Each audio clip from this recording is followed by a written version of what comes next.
Il mare, immenso, misterioso, a volte spietato, custode di segreti inabissati, testimone silenzioso di tragedie e drammi. Questa è la storia di uno di quei drammi, una ferita ancora aperta nel cuore dell'Argentina, la scomparsa dell'Ara San Juan.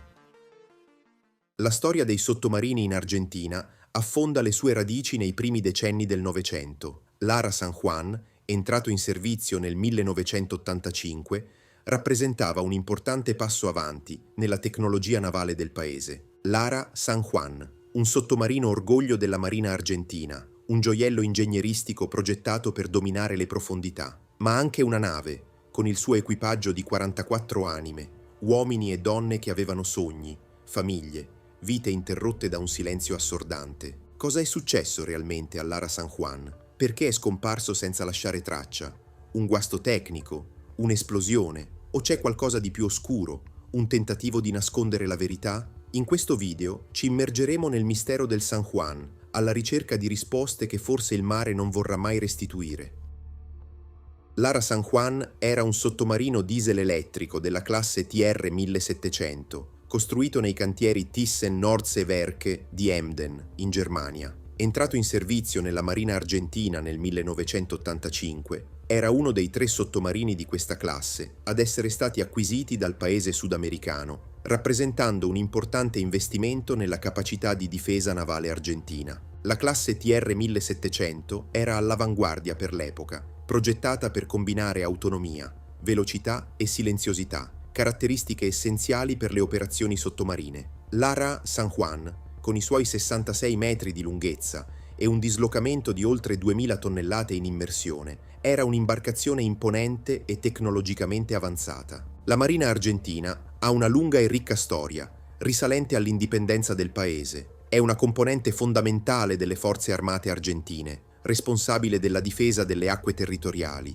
della protezione degli interessi marittimi e della partecipazione a operazioni internazionali. Nel corso degli anni, la Marina argentina ha svolto un ruolo cruciale in conflitti regionali, operazioni di pace e missioni umanitarie, dimostrando la sua capacità e il suo impegno nel servire il paese. La vita a bordo di un sottomarino è fatta di disciplina, sacrificio e spirito di squadra. Gli spazi ristretti, le lunghe immersioni, la lontananza da casa, sono tutte sfide che l'equipaggio deve affrontare con coraggio e professionalità. Ma c'è anche un forte senso di cameratismo, un legame speciale che si crea tra uomini e donne che condividono un ambiente così unico e pericoloso. I sommergibilisti sviluppano una profonda fiducia reciproca, sapendo che la loro sopravvivenza dipende dalla capacità di ciascuno di svolgere il proprio compito in modo impeccabile. L'Ara San Juan e il suo equipaggio rappresentavano l'eccellenza e il sacrificio della Marina argentina. Erano uomini e donne addestrati a operare in condizioni estreme,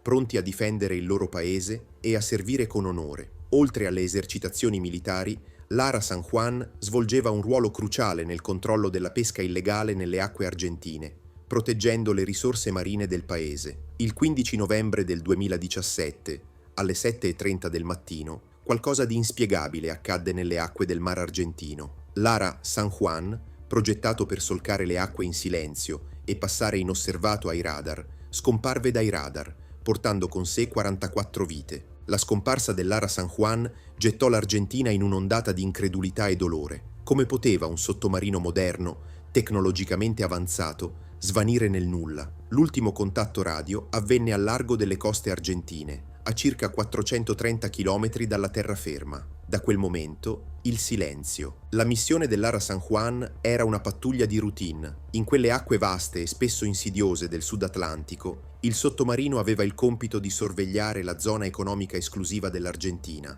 un'area ricca di risorse marine e strategica per gli interessi del paese. Proteggere le risorse marine dell'Argentina, garantire la sovranità del paese in quelle acque remote e spesso insidiose, era un compito importante e delicato. L'Ara San Juan doveva anche monitorare il traffico marittimo, assicurandosi che le navi straniere rispettassero le leggi internazionali e non violassero le acque territoriali argentine. In un mondo sempre più interconnesso, il controllo delle rotte marittime è essenziale per la sicurezza e la prosperità di una nazione. Ma la missione dell'Ara San Juan non era solo una questione di sorveglianza e controllo, era anche un'occasione per l'equipaggio di addestrarsi, di affinare le proprie capacità, di lavorare in squadra in condizioni reali. Ogni immersione, ogni manovra, ogni comunicazione radio era un'opportunità per migliorare la propria professionalità e la propria efficacia. Come tante altre volte, l'equipaggio si preparò a salpare. C'era il comandante,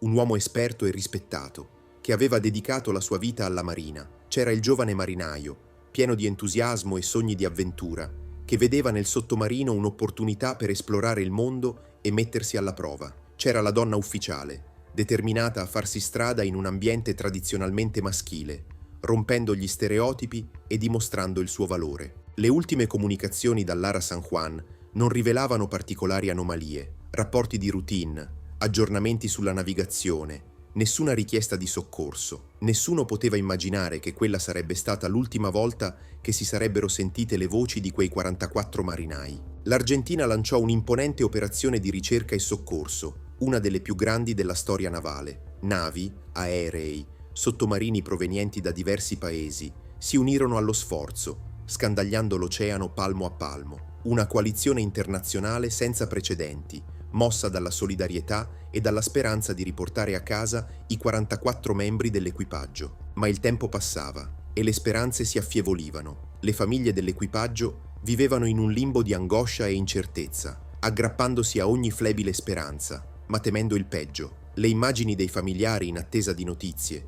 con gli occhi gonfi di lacrime e il cuore spezzato, sono diventate un simbolo della tragedia. La ricerca dell'Ara San Juan si rivelò una sfida titanica, un ago in un pagliaio, un fantasma che si nascondeva nel buio degli abissi. Le profondità abissali mettevano a dura prova le tecnologie di ricerca, ma i soccorritori non si arresero, spinti dalla volontà di dare una risposta alle famiglie e di onorare la memoria dei marinai scomparsi. Presto, la tragedia si trasformò in controversia, accuse di negligenza, dubbi sulla manutenzione del sottomarino, sospetti di insabbiamento. Le autorità argentine furono messe sotto accusa, accusate di non aver fatto abbastanza per salvare l'equipaggio e di aver nascosto la verità. Le polemiche infiammarono l'opinione pubblica e crearono una frattura tra il governo e le famiglie dell'equipaggio. Nel corso degli anni emersero dettagli inquietanti. Si scoprì che l'Ara San Juan aveva già vissuto momenti di tensione. Nel luglio del 2017,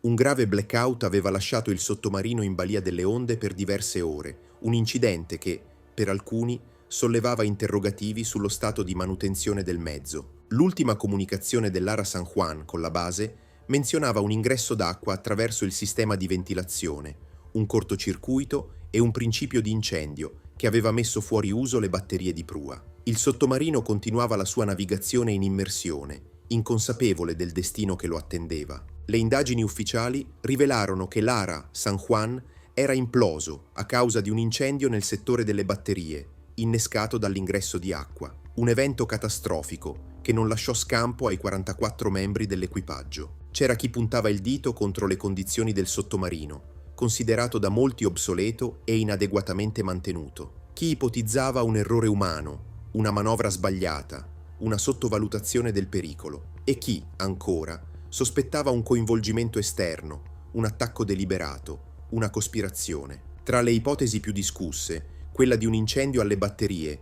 o di un malfunzionamento della valvola ECO 19. Le domande si moltiplicavano, ma le risposte tardavano ad arrivare. Dopo un anno di ricerche, il 17 novembre del 2018, il relitto dell'Ara San Juan fu finalmente ritrovato. Giaceva a 907 metri di profondità e a 500 chilometri dalla costa, in un luogo remoto e inaccessibile. Le immagini del relitto rivelarono una scena di devastazione. Il sottomarino era imploso, distrutto dalla pressione dell'acqua, una scoperta che portò un misto di sollievo e dolore, la fine dell'incertezza, ma anche la conferma della perdita. Per le famiglie dell'equipaggio, la scoperta del relitto portò un misto di sollievo e dolore, la fine dell'incertezza, la conferma della perdita, ma anche la rabbia e la frustrazione per le tante domande senza risposta. Dopo un anno di angoscia, finalmente avevano una risposta, ma una risposta che portava con sé un dolore immenso. Le condizioni del relitto confermarono l'ipotesi di un'esplosione. Ma cosa l'aveva causata? Un guasto alla batteria? Una falla nello scafo? O qualcos'altro? Alcuni familiari sospettavano che il governo sapesse della posizione del sottomarino molto prima del ritrovamento ufficiale. Le indagini e le accuse incrociate tra membri della Marina e politici complicarono ulteriormente il quadro. Le responsabilità sembravano sfumare in un labirinto di omissioni, negligenze e decisioni sbagliate. Il ruolo di Enrique Balbi, segretario generale della Marina, divenne centrale nella comunicazione delle informazioni al pubblico, ma le sue dichiarazioni non sempre riuscirono a placare gli animi e a dissipare i dubbi. Il rapporto della commissione bicamerale evidenziò gravi mancanze nella catena di comando e una subestimazione iniziale della gravità dell'incidente. Accuse pesanti che gettarono un'ombra sulla Marina argentina. Ancora oggi, molti interrogativi rimangono senza risposta. Cosa è successo realmente all'Ara San Juan? Si poteva evitare la tragedia?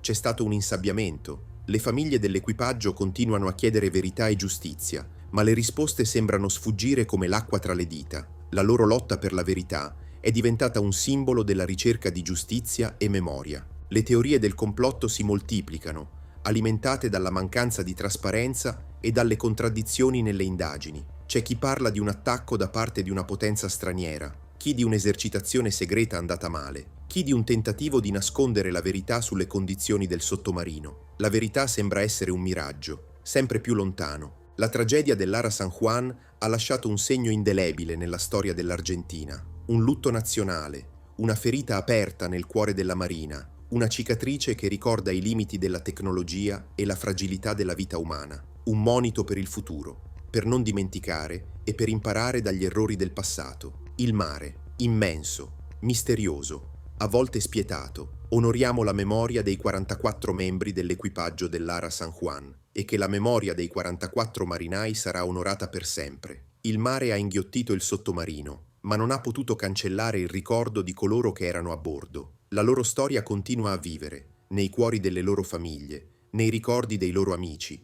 e nella coscienza di un'intera nazione. Questo era solo uno dei disastri nascosti tra le onde. Nella playlist Disastri navali, che trovi qui in alto a sinistra, ci sono molte altre storie dimenticate dal mare. Se sei arrivato fin qui, non fermarti adesso. I nuovi episodi escono ogni mercoledì e venerdì alle 15. Iscriviti e continua il viaggio.